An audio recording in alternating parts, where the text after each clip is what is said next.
মৰিগাঁও জিলা সৎসংগ নৱনিৰ্মিত মন্দিৰটো কালিলৈ শুভ আৰম্ভ কৰা হ'ব। সকলোৱে বৰ্তমানে কামত ব্যস্ত হৈ আছে। ফুল সজোৱা সকলো বস্তুবোৰ অনা নিয়া কৰা সকলোৱে ব্যস্ত।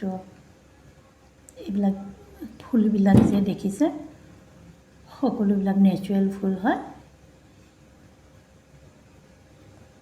ইয়াতে সকলো গুৰু ভাই ভনী লগ হৈছে, আলোচনা হৈছে কালিলৈ কি কৰিলে কি হ'ব, কি কৰিব লাগিব, তাৰে সকলোবিলাক ইয়াতে আলোচনা হৈছে।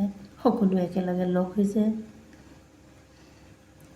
মৰিগাঁৱৰ পৰা জাগীৰোডলৈ যোৱা ৰোডতে এই মন্দিৰটো অৱস্থিত। এয়া কালিলৈ জুবিনদাৰ শ্ৰদ্ধাঞ্জলিৰ কাৰণে প্ৰতিষ্ঠা কৰা হৈছে।